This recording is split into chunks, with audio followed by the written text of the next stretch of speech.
Hello दोस्तों, reading day official channel में आपका स्वागत है। दोस्तों, अगले वीडियो में हमने पढ़ा कि टेंस क्या होता है और टेंस कितने प्रकार का होता है। हमने अच्छी तरह से टेंस के बारे में जाना। तो आज हम पढ़ेंगे present indefinite tense. Present indefinite tense में कितने प्रकार होते हैं और हिंदी टू इंग्लिश और इंग्लिश टू हिंदी कैसे बनाई जाती है। चलिए दोस्तों, प्रेजेंट इंडेफिनिट टेंस पढ़ने के लिए हमको इसकी पहचान करनी होती है। तो चलिए दोस्तों, हम पहचान लिख लेते हैं। पहचान इसकी क्या होती है? पहचान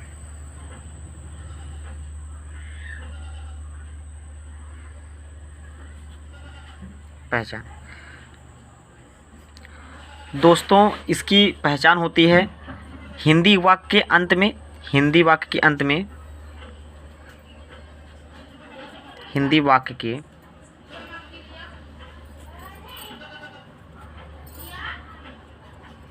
अंत में ता, ती और ते आदि शब्द होते हैं।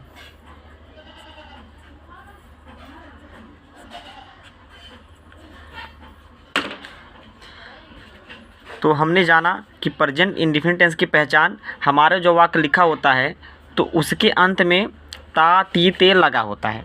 जैसे लिखा है मैं उपवन जाता हूँ, इस वाक्य के अंत में लिखा हुआ है ता, इस वाक्य के अंत में लिखा हुआ है ता। तो हम इसको अच्छी तरह से समझ लेंगे, ये हमारा प्रेजेंट इंडेफिनिट क्या होता है। चलिए दोस्तों, हमारा ये फार्मूला जो होता है, जब हम किसी टेंस के बारे में जानते हैं या प्रेजेंट इंडेफिनिट टेंस को या पास्ट इंडेफिनिट टेंस को करते हैं, तो वहाँ पे हमारा पहला होता है अफर्मेटिव। पहला होता है अफर्मेटिव।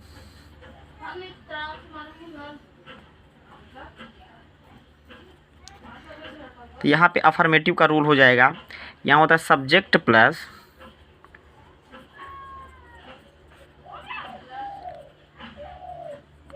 वर्ब का फर्स्ट फॉर्म प्लस यस या ई या एस।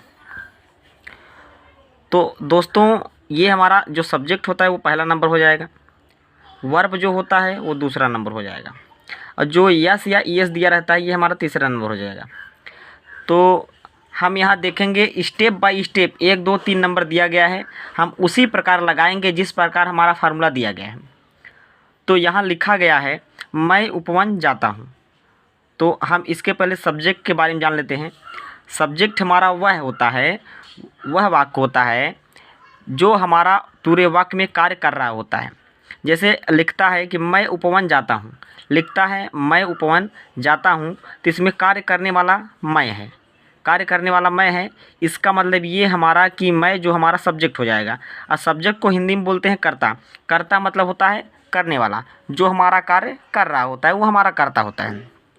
चलिए, हमारा सब्जेक्ट इसमें मैं है, मैं को लिखते हैं आई, मैं को लिखते हैं आई। दूसरे नंबर पे हमारा होता है वर्ब, दूसरे नंबर पे वर्ब होता है वर्ब, यानी मैं उपवन जाता हूँ। यहाँ कार्य जो हो रहा होता है, यानी जाने का कार्य हो रहा है, जो जाने का कार्य होता है वो हमारा वर्ब होता है। तो यहाँ देख लीजिए, जाने का कार्य हो रहा है, इसका मतलब दूसरा नंबर हमारा हो गया वर्ब। वर्ब जा रहा है, जाना का होता है गो, गोज। अब ई या ई एस लगाने के लिए बोल रहा है, तो हमारा ओ दिया गया है, ओ के साथ हम लगाते हैं ई एस। अब कहाँ जा रहा है? उपवन। एक तरह से उपवन को हम पार्क भी बोल सकते हैं, उपवन, उपवन को हम पार्क, PARK। चलिए दोस्तों, दूसरा सेंटेंस हमारा कंप्लीट करते हैं। दूसरा सेंटेंस देखिए क्या दिया गया है। दूसरा सेंटेंस दिया गया है कि मैं खाना खाता हूँ। एकदम वही प्रोसेस रहेगा। हमारा जो सब्जेक्ट कार्य कर रहा है उसका लिखेंगे, सब्जेक्ट हमारा कौन खाना खा रहा है? मैं खाना खा रहा है, इसका मतलब मैं को लिखेंगे आई। अब यहाँ पे कौन सा कार्य हो रहा है? खाने का, खाने का कार्य हो रहा है। खाने को बोलते हैं EAT, इट। क्या खा रहा है? भोजन यानी खाना, इट द फूड। इसी प्रकार हम तीसरा भी कर लेंगे। तीसरा हमारा दिया गया है हम पानी पीते हैं। हम पानी पीते हैं, यानी जो हम दिया गया है, हम हमारा सब्जेक्ट हो जाएगा। हम सब्जेक्ट हो जाएगा, हम को लिखेंगे वी। अब कौन सा कार्य हो रहा है? पीने का क्रिया हो रही है, पीने की क्रिया हो रही है, तो यहाँ लिखेंगे ड्रिंक। क्या पी रहा है? वाटर। ड्रिंक ए वाटर।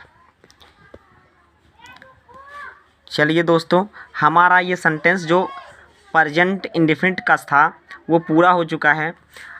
अफर्मेटिव। अब दूसरा हम पढ़ेंगे निगेटिव का। दूसरा हम पढ़ेंगे निगेटिव का। निगेटिव का देख लेते हैं।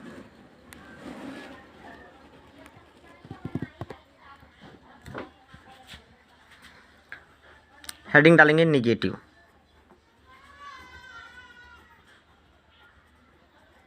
सेंटेंस।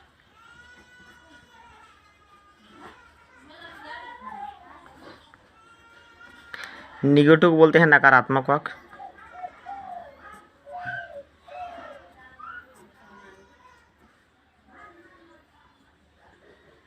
सॉरी,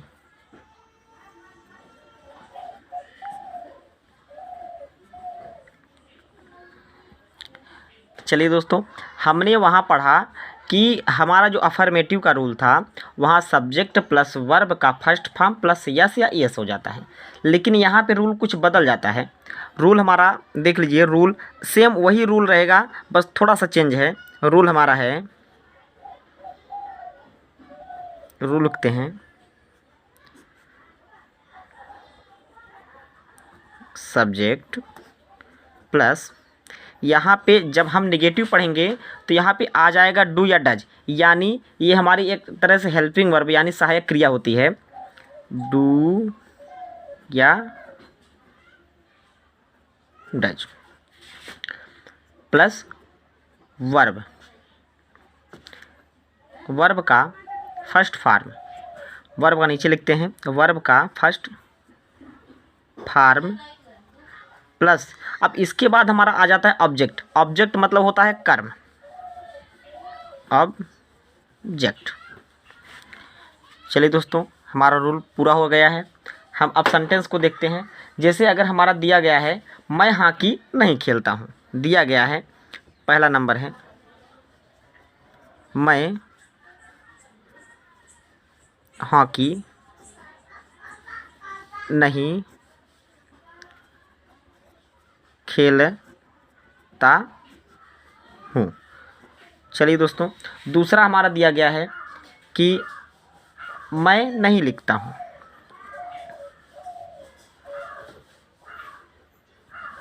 मैं नहीं लिखता हूँ।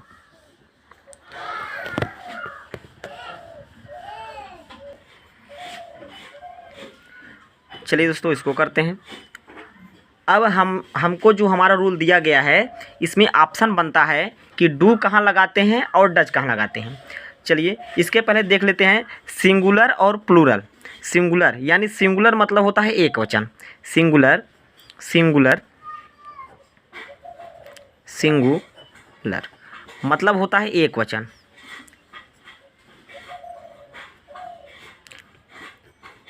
प्लूरल इसका मतलब होता है बहुवचन।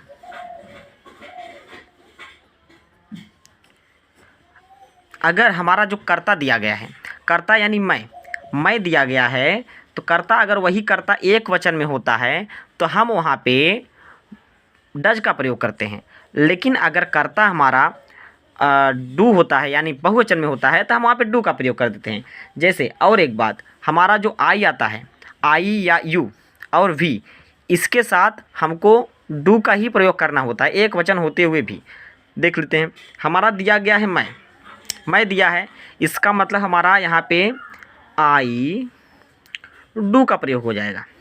डू का प्रयोग हो जाएगा। चलिए यहाँ लिख देते हैं सिंगुलर के साथ क्या प्रयोग करेंगे। सिंगुलर के साथ प्रयोग करेंगे D O E S. Plural के साथ डी ओ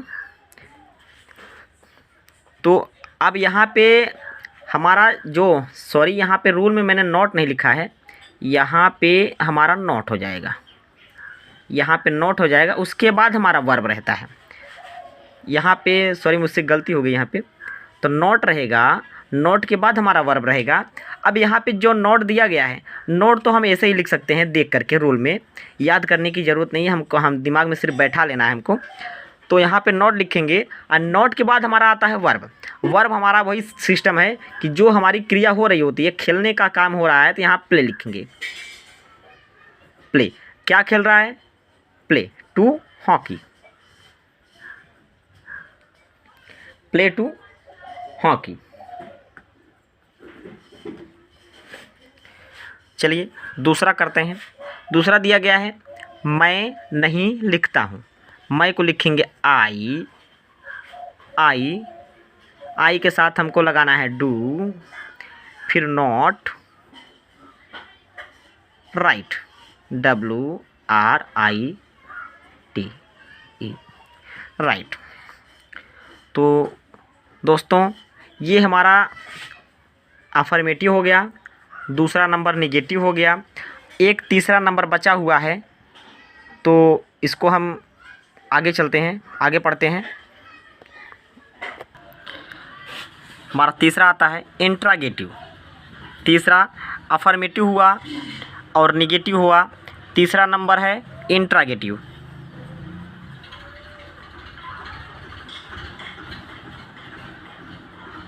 इंट्रोगेटिव सेंटेंस,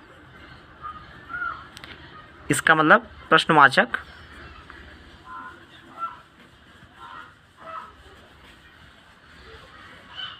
वाक्य।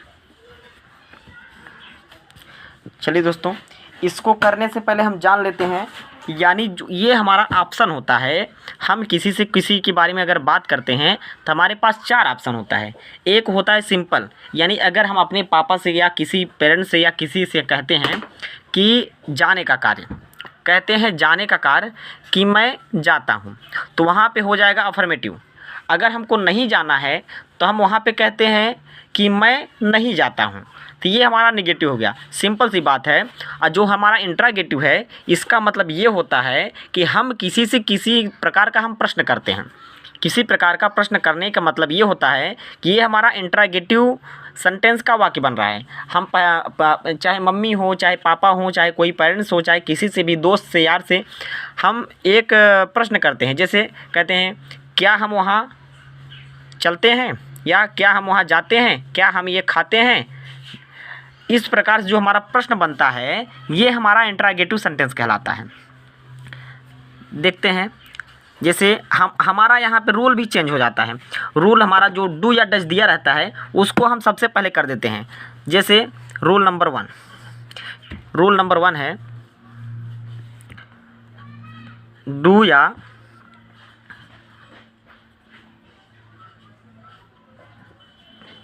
Does plus subject plus not लगा सकते हैं, नॉट प्लस वर्ब का फर्स्ट फॉर्म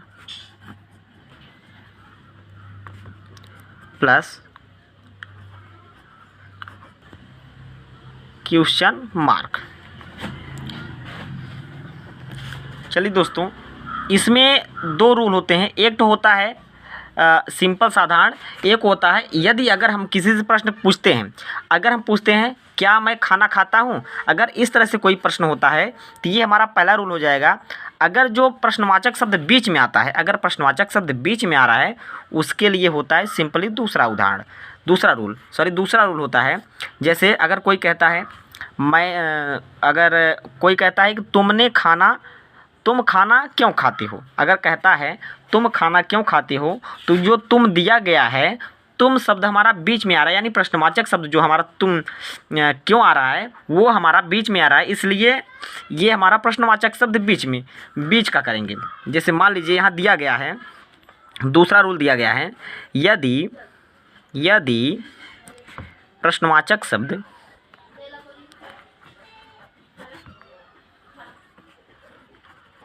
शब्द वाक्य के वाक्य के एकदम क्लियरली आप समझिए और क्लियरली पढ़ के आप इसको कर सकते हैं। वाक्य के बीच में आए तो इसकी अंग्रेजी का मतलब ये होता है जो हमारा वाई आया हुआ है, यानी क्यों। अंग्रेजी पहले लिखें लिखें या लिखते हैं, लिखें या लिखते हैं। चलिए रूल को लिख लेते हैं। जब क्वेश्चन मतलब प्रश्नवाचक की बात हो रही है तो यहाँ पे सबसे पहले अगर लिखने की बात हो रही है तो सबसे पहले रूल में हमारा रहेगा QUESTION, क्वेश्चन वर्ड सबसे पहले रहेगा। बाकी जो सेम हमारा जो फार्मूला दिया गया है सेम उसी को ले लेंगे, डू या डज प्लस सब्जेक्ट हो जाएगा, प्लस नॉट हो जाएगा, प्लस वर्ब हो जाएगा, वर्ब का फर्स्ट फॉर्म हो जाएगा, प्लस ऑब्जेक्ट, अंत में क्वेश्चन मार्क हो जाएगा। चलिए दोस्तों इसको हम करके देखते हैं, करने पर हमको समझ में आ जाएगा हम कैसे किए हैं। चलिए ज़्यादा नहीं टाइम लेंगे, बस 2 प्रश्न कराएंगे। 2 प्रश्न कराएंगे। पहला हमारा दिया गया है,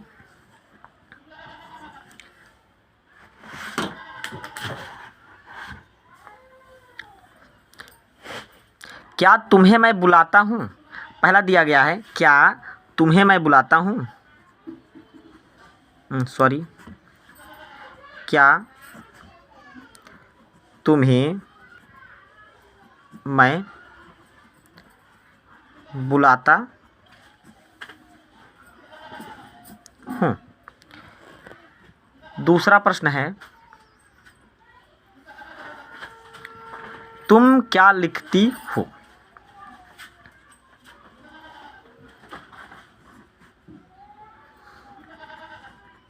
तुम क्या लिखती हो। तो ये हमारा प्रश्नवाचक है, तो हम यहाँ इसके वाक्य के अंत में प्रश्नवाचक चिन्ह लगा देंगे।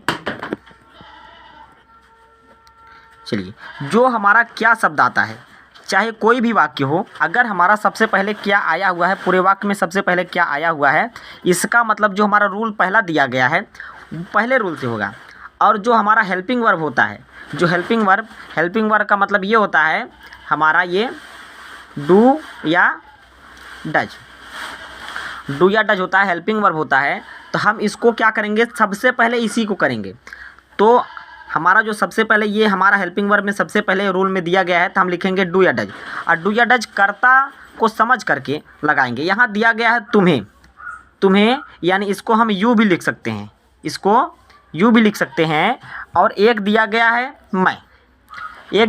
मैं, तो हम लिखेंगे जो हमारा यहाँ पे मैं, तो बुलाने वाला कौन है, मैं बुलाने वाला है, तो हमारा सब्जेक्ट कौन है, मैं को लिखेंगे आई को लिखने के पहले हमारे पास यहाँ पे ऑप्शन है कि आई के साथ हमको डू लगाना है या डज लगाना है। तो सीधी बात है, हमको डू लगाना है, तो सबसे पहले हम लगाएंगे डू के बाद फिर आई, डू आई। हमारा जो सहायक क्रिया यानी क्वेश्चन वर्ड भी हो गया है और सब्जेक्ट भी हो गया है। फिर दूसरे नंबर यानी तीसरे नंबर पे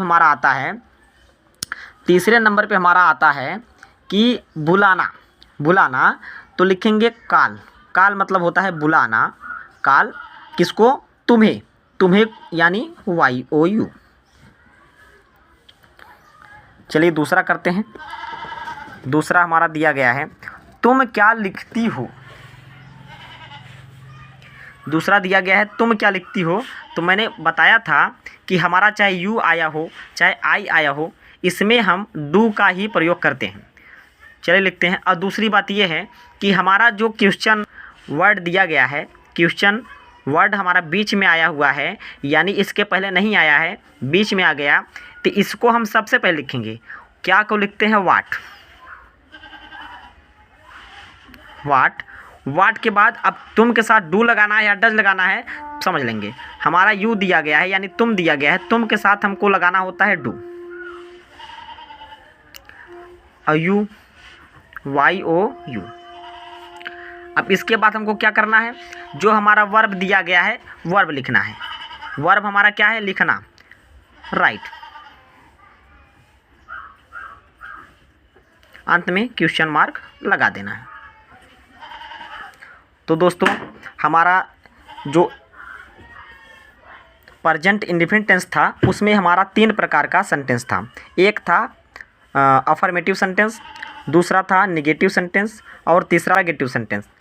सो हम तीनों को करा दिए हैं। वीडियो अच्छा लगा तो लाइक कीजिएगा, शेयर कीजिएगा और सब्सक्राइब कीजिएगा। धन्यवाद। अगली वीडियो शेयर करेंगे, सब्सक्राइब करेंगे, अगली वीडियो हम बना करके इस पे पोस्ट कर देंगे। तो बहुत सारा प्यार दें। बहुत बहुत धन्यवाद।